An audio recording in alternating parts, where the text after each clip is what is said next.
你是否曾在一天结束时，确切地感觉到你只是幸存下来了？你没有做出任何一个真正的决定，只是对雪崩般的紧急事物做出了反应。你醒来，你的思绪就已经在外，在未来为一场会议而焦虑，或者在过去反复思考一次谈话。你坐下来工作，你的注意力被下一个通知、下一封电子邮件、下一个甚至不认识的人的意见所劫持。你寻求安静，但你所找到的只有噪音；你寻求智慧，但你所找到的只有空洞的信息。这就是反应性洪水的状态，现代人的默认状况。在这种状况下，你的平静是脆弱的，你的生活被环境所支配。这种感觉不是道德上的失败，它是一种症状。你感觉自己像环境的奴隶，一艘没有舵的船，被他人需求的浪潮抛来抛去。你的精力泄露向1000个方向，担心别人怎么想，对交通中的司机感到愤怒，对自己目标的冷漠。你感觉你无法控制自己的生活，因为实际上你已经交出了那个控制权。你允许了外部世界支配你的内部状态，你成为了下一次危机、下一个意见、下一个我们需要谈谈的人质。你厌倦了被动反应，但这不必是你的现实。有一条出路，一个经过考验的方法，不是在理论中，而是在战场上，在政治危机和流放中。解决方案不是改变你周围的世界，而是在你内心建立某种坚不可摧的东西。存在一种心灵技术，一个灵魂的操作系统，旨在建立一个内部堡垒。今天我们不是来上历史课，我们是来进行训练简报。你将收到内部堡垒的3大支柱，来自有史以来最伟大的心灵建筑师的3个基本策略，将你从反应者转变为自我帝王。我呈现给你的解决方案是斯多葛主义，但忘掉那些被动接受命运的老人的陈旧形象，这是一种误解。斯多葛主义是一种行动哲学，一个建立韧性、清晰度和内在力量的精神工具库。它是在历史上最强大、最有韧性的人们头脑中运行的操作系统。它不是关于不感受情绪，它是关于不被情绪奴役。这是成为击碎波浪的岩石与被波浪携带的残骸之间的区别。你将学会把混乱视为训练场，而不是威胁。我们将从3位最伟大的导师及坚不可摧心灵的建筑师那里接受我们的训练。第一位是艾比克泰德，一个成为个人自由大师的奴隶，他将教我们如何在被锁链束缚时也能获得自由。第二位是塞涅卡，皇帝的顾问，情绪韧性的大师，他将教我们如何利用混乱和逆境为我们服务。第三位是马可·奥勒留，皇帝哲学家，行动纪律的大师，他将教我们统治自己的艺术。他们不是遥远的人物，从今天起，他们是你的私人导师，直接与你对话。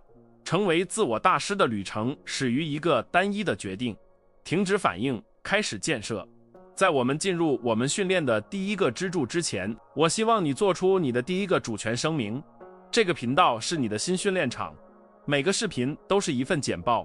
现在订阅，以免错过你的下一个指示。作为你的第一个承诺行动，你对你潜意识的第一个指挥命令，去评论区声明：我控制我的思想。这是夺回你力量的第一步。我们开始吧。你内部堡垒的第一个支柱是艾比克泰德的支柱，选择的掌控。这是你城堡的大门。艾比克泰德，一个经历过肉体奴役的残酷的人，发现并教导了通往绝对精神自由的道路。他的教训是所有斯多葛力量的基础，它被称为控制的2分法。这是你训练的第一个简报，你必须掌握的第一个武器。没有它，你的整个堡垒都建立在沙子之上。请注意，因为这是区分奴隶与主人的规则，核心教训是这个：你的生活取决于你将其内化。在任何情况下，从出生到死亡，有些事情在我们的控制之下，而另一些则不然。就这么简单。什么在你的控制之下？只有3件事：你的判断，你对事物的看法，你的冲动，你的选择和意愿，和你的行动，你决定做什么或不做什么，仅此而已。这是你的主权，这是你的王国。在这里，你是绝对的、无可争议的皇帝，没有任何人或任何事物可以侵入这个空间。什么不在你的控制之下？实际上是其他一切，天气、经济、交通、他人的意见，你行动的结果，你身体的衰老、疾病、声誉、名望，你老板的想法，是否有人回复你的消息，所有这些都是外部的，你可以影响其中一些事情，但你永远无法控制他们。试图控制他们是疯狂的定义，是你所有焦虑、愤怒和挫折的来源。他们是外国领土，内部冲突是立即而残酷的，因为你今天的思想完全沉迷于试图控制不可控制的事物。你醒来，你首先担心的就是他们在那个会议上会怎么看我，这超出了你的控制。你堵在路上，你勃然大怒，试图在精神上迫使汽车移动，这超出了你的控制。你花费巨大的精神和情感能量，试图强迫结果，试图确保人们喜欢你，试图预测和操纵一个本质上不可预测的未来。这就是为什么你感到如此疲惫，如此被动反应。所有这些痛苦都是自愿的，这是你为你将宝贵精力集中在错误地方所付出的代价。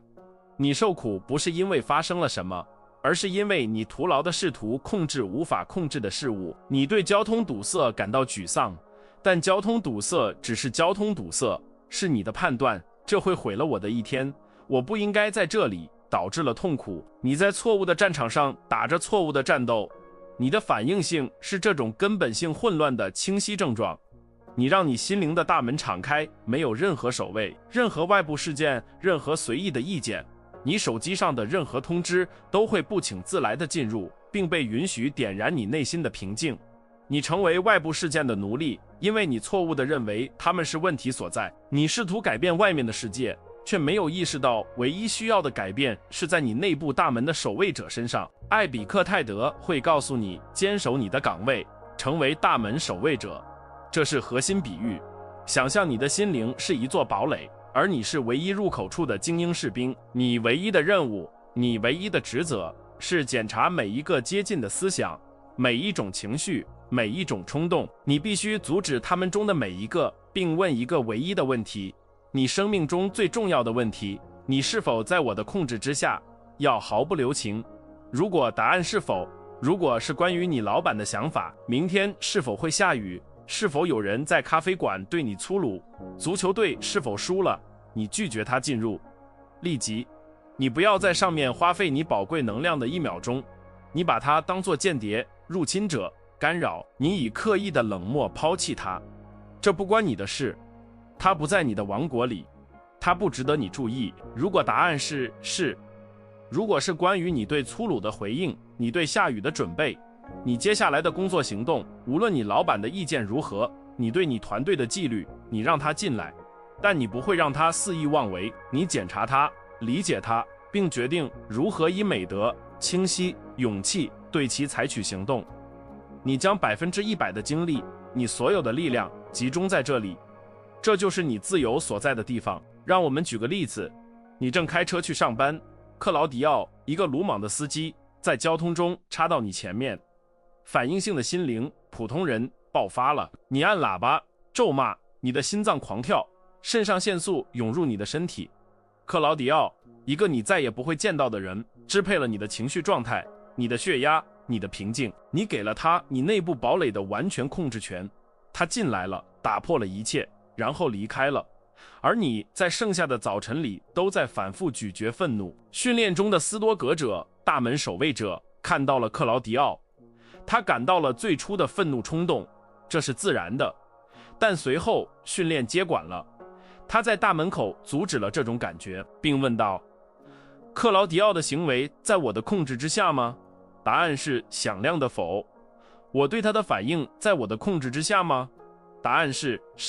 他选择不给克劳迪奥力量，他选择呼吸，他选择专注于道路，他选择保持他的冷静，他保持对自己王国的控制。具体的行动，你的第一个训练练习是艾比克泰德的守卫者练习。它很简单，但不容易。每天5次，在随机的时刻，或者更好的是，每当你感到压力、焦虑或愤怒时，停下来，字面上地停下来，然后问问是什么在困扰你。这在我的控制之下吗？要残酷的，外科手术般的诚实。你客户对你工作的看法在你的控制之下吗？不。你交付的工作质量是。你对需要支付的账单感到焦虑，到期日在你的控制之下吗？不。你支付或重新谈判该账单的行动计划是。专注于是。你因为某人没有认可你的努力而感到难过，他们的验证在你的控制之下吗？不。你无论是否有掌声都致力于做出色工作的承诺是。抛弃前者，对后者采取行动，你会在这方面失败。你沉迷于控制的思想会与你做斗争，它会低语，但我需要他们喜欢我，我需要这件事成功。这是你的成瘾在说话，是被动反应的奴隶的声音。守卫者练习是你的解读方法。每一次你有意识地拒绝为你无法控制的事情提供能量时，你都在加强你意志的肌肉。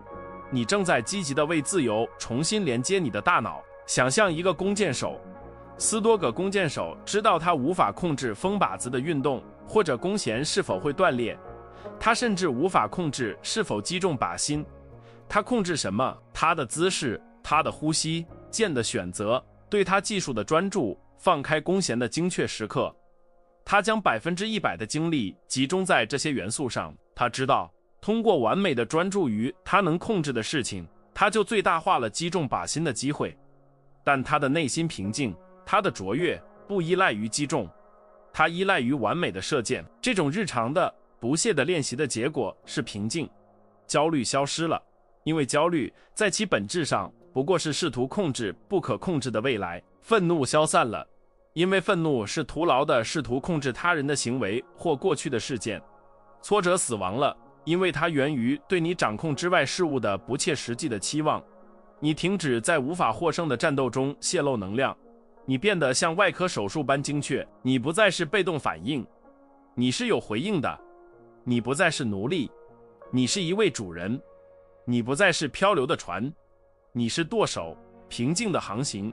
即使海面波涛汹汹，他人的意见变成了背景噪音，因为你只回应你自己的判断。生活的挫折变成了信息，为你下一次受控行动提供数据。这是第一个支柱，建立它。我们继续。尼堡垒的第二个支柱是塞涅卡的支柱，时间与逆境的掌控。如果艾比克泰德教你守卫大门，那么塞涅卡就是设计地基的工程师，使其能够防震。塞涅卡，罗马最富有的人之一，他也面临过残酷的流放，并最终被他自己的学生尼禄皇帝判处死刑。他对两件事着迷：我们如何使用我们的时间，以及我们如何面对逆境。他的教训是双重的，但相互关联。首先，把你的时间不当作无限的资源，而是当作你唯一真正宝贵的资产。其次，把逆境不当作一种惩罚，而是当作你最宝贵的训练场。塞涅卡在他的著作《论生命之短暂》中教导我们，不是我们的时间太少，而是我们浪费了太多。他在他的《致鲁西流书信集》中教导我们，痛苦不是来自事件本身，而是来自我们对它的惊讶和抵抗。这里的内部冲突是深刻且普遍的。一方面，你活着就好像你是永生的一样，你浪费你的时间，你唯一不可再生的财产，在琐碎的干扰上，在无用的担忧上，在无意义的拖延上，在没有价值的人际关系上。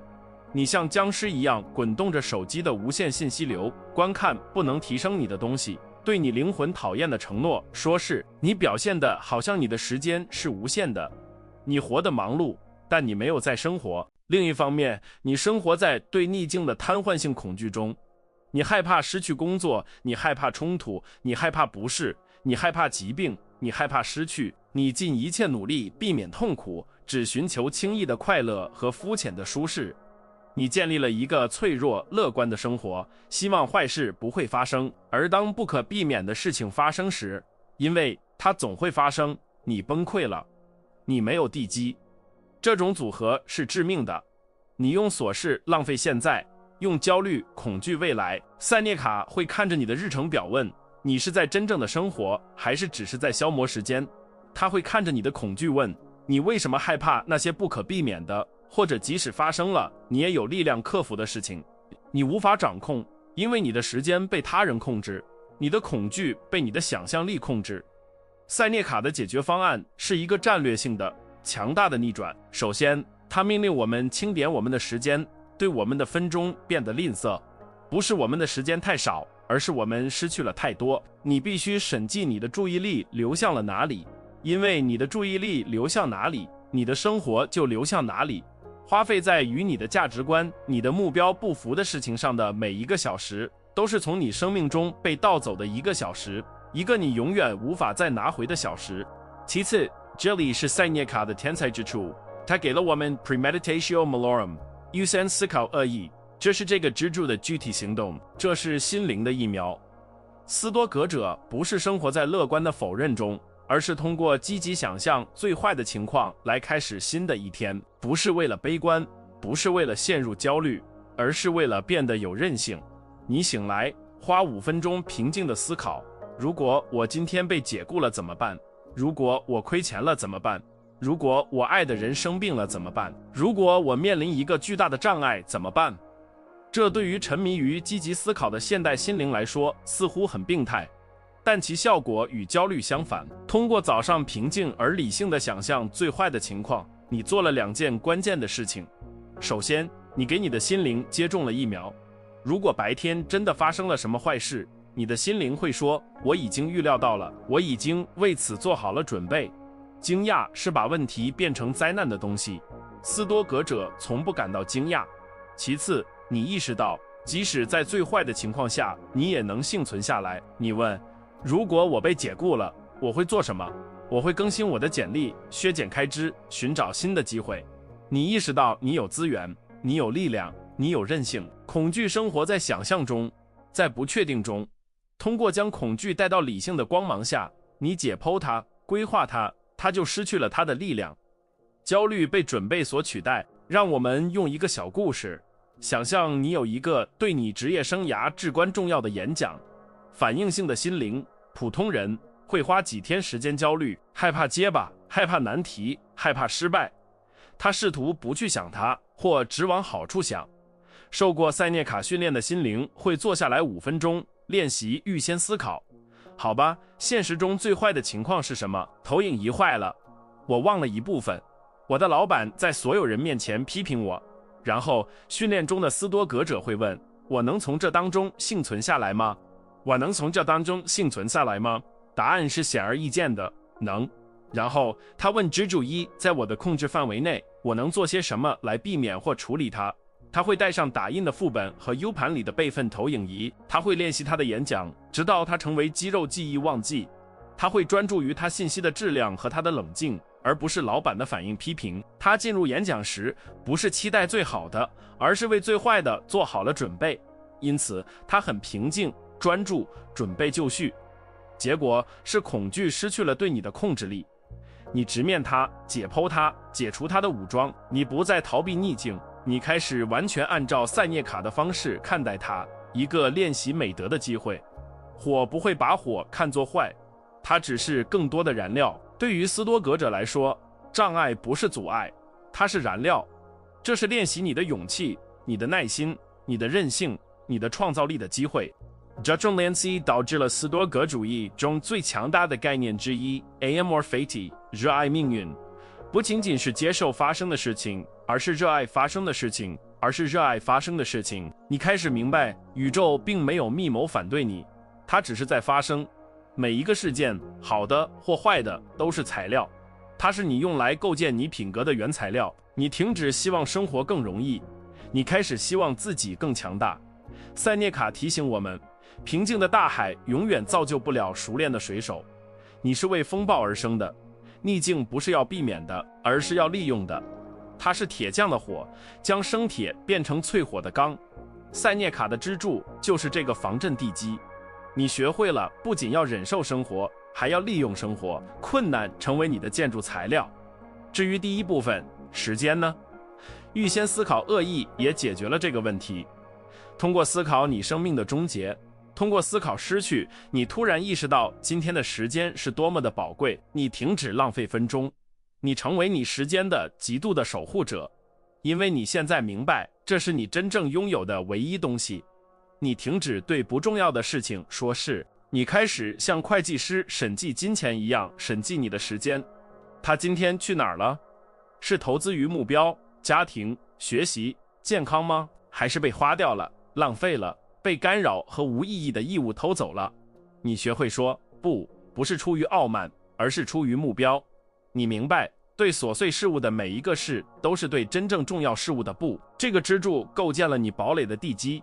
时间的掌控给了你建设的专注力和精力，确保你是在投资你的生命，而不仅仅是花费它。而逆境的掌控确保你的堡垒不会在第一场风暴中倒塌，而是实际上它会随着它面对的每一场风暴而变得更强。你变得反脆弱，你不再是环境的脆弱受害者，希望世界会温柔以待。你成为你自己任性的工程师，你不仅在混乱中幸存下来，你在其中茁壮成长。塞涅卡写道，困难皆是天才。这个支柱是你停止逃避困难，开始利用它们来揭示你自己的内在天才，你自己坚不可摧的力量的邀请。我们来到了你内部堡垒的第三个，也是最后一个支柱，这是马可·奥勒留的支柱，行动的掌控。如果艾比克泰德教你守卫大门，你的思想；塞涅卡教你建造地基，你的韧性，那么皇帝哲学家马可·奥勒留就是城墙上的指挥官。他是日常战场上纪律严明、行动的大师。他教我们统治自己。马可·奥勒留当时已知世界中最有权势的人，罗马的皇帝。他写《沉思录》不是为了出版，他是在军事行动中，在寒冷的帐篷里为自己写的，作为他自己灵魂的战斗日记。他每天早上醒来，和我们一样，与留在温暖床上的欲望做斗争。他的哲学不是理论，他是指挥的实践。他在日记中对自己说，黎明时分，当你难以起床时，告诉自己，我必须去工作，像一个人一样。如果我去做我生来被赋予的，我被带到这个世界上的事情，我有什么可抱怨的呢？难道我就是为此而生的吗？为了蜷缩在毯子下保持温暖，这就是他支柱的本质。哲学如果不被活出来，如果不转化为行动，就一文不值。这里的内部冲突是所有人中最常见的，这是知与行之间的差距。你知道你应该做什么，你知道你应该早起锻炼，读那本书，打那个困难的电话，吃得更好，停止拖延。你已经看过视频，读过书，你拥有知识，但你不去做。你被你的冲动、你的懒惰、你对舒适的渴望、对评判的恐惧所统治。你就像一个无法控制自己军队的皇帝，你下达一个命令，我们早起，但你的身体反抗，再过5分钟。你下达另一个命令，我们专注于这个重要任务，但你的思想逃跑到社交媒体上。你拥有世界上所有的知识，但你缺乏执行的纪律。你的思想是情绪的游乐场，而不是指挥所。马可·奥勒留呼吁我们带着一种责任感去生活。对他来说，关键词是美德。无论感觉如何，都要以卓越的道德和目标行事。你堡垒的目的不是躲避世界，它是成为一个作战基地。你从那里带着目标、美德和纪律在世界上行动。指挥官必须在掌控之中，这里的比喻是城墙上的指挥官，每一天都是一个新的战场。城墙是你的堡垒，由艾比克泰德和塞涅卡建造，但现在你，指挥官，必须站在城墙上，观察这一天，做出决定，并以纪律行事。你不是对敌人混乱、分心、懒惰向你投掷的东西做出反应，你是在精确地执行你的作战计划。这里的具体行动，马可·奥勒留的工具是皇帝日记。这不是一个记录你短暂感受或抱怨你一天的日记，像个青少年一样。这是一个问责日记，这是一份战斗报告。在每天结束时，就像马可·奥勒留所做的那样，你坐下10分钟，分析你的行动，而不是你的情绪。你问自己，今天我在纪律上哪里失败了？在哪个时刻我的情绪统治了我？我回避了什么责任？我做对了什么？我在哪里练习了勇气？我在哪里练习了耐心支柱1？我在哪里把障碍当作燃料支柱2？我在哪里按照我的价值观行事？我在哪里没能成为我自己的皇帝？这种做法是变革性的，它把每一天无论好坏，都变成了一堂课。你成为你自己的导师，你自己的将军，在审查当天的战术。你停止兜圈子，日复一日，周复一周的重复同样的错误。你开始看到模式。每当我跳过我的早晨例行程序，我的一天就是被动反应的。每当我为了取悦而说是，我就没有履行我的主要职责。想象一个平常的日子，你因为压力对一位同事粗鲁，你通过浏览互联网拖延了一项重要任务，你在交通中向愤怒屈服，反应者上床睡觉，看网飞，然后忘记了。训练中的斯多葛者指挥官在他的日记中写道：我对我的同事缺乏耐心，我让外部压力支配了我的行动，我允许懒惰战胜了我的责任2个小时，我让一个外部事件交通扰乱了我内心的平静，支柱一失败。然后至关重要的是，他计划第2天，明天我将向我的同事道歉，明天我将首先做困难的任务，使用番茄工作法，明天我将利用交通作为塞涅卡的耐心练习。他不责备自己，他分析、学习、计划并执行，他在掌控自己的进化，结果是无情的进步。你停止等待动力，动力是反复无常的，他会抛弃你。纪律是一个忠诚的士兵，当你召唤他时，他就会出现。你开始建立一种自尊，不是基于别人对你的看法，而是基于你履行对自己承诺的能力。你开始喜欢自己，不是因为你完美，而是因为你在掌控你的旅程。纪律不再是一种惩罚，它成为你自由的工具，不被你最坏的冲动奴役的自由。积极的一块砖一块砖地，一个行动一个行动的建立你想要的生活的自由。你正在字面上地建立一个皇帝的品格，不是罗马的皇帝，而是你自己的皇帝。你开始有目的的生活，因为每一个行动，无论多小，都用你的最高价值观来衡量。这是最后一个支柱，它激活了所有其他支柱。艾比克泰德给了你对你思想的控制大门，塞涅卡给了你对你时间和恐惧的控制地基，而马可奥勒留给了你对你日常行动的控制城墙上的指挥官。你学会了像一个守卫者一样思考，像一个工程师一样准备，像一个皇帝一样行动。随着这3个支柱牢固地建立起来，你的内部堡垒就完成了，它是坚不可摧的。你不再是开始这个视频时的那个被动反应的人，被环境的浪潮抛来抛去。你是一个建筑师，你是一个守卫者，你是一个指挥官。你不控制世界，但你控制你自己。在这一点上，你控制了所有重要的事情。你已经收到了训练简报，你拥有了3位最伟大的心灵建筑师的蓝图。开始这个视频的人正在被淹没，像一个被动反应的奴隶一样生活在环境中，是外部噪音的受害者。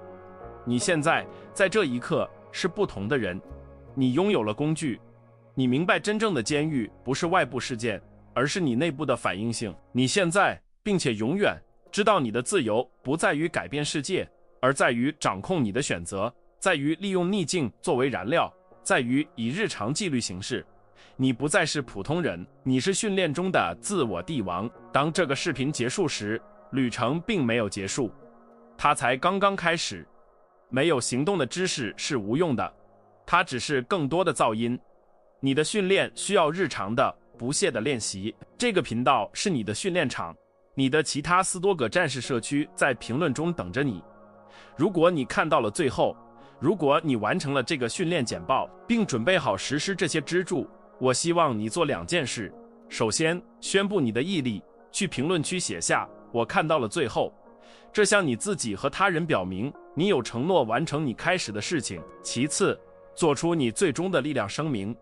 你在这个视频中的第1个行动是声明对你思想的控制，你的最后一个行动是声明你建立的力量。评论：我的堡垒已经建成。现在订阅，因为你的下一个训练简报很快就会发送。最后，以美德形式把这个视频分享给你知道正在挣扎的人，某个也需要停止反应并开始建设的人，帮助他们找到他们的工具，成为他人的向导，就像这些大师对你一样。行动。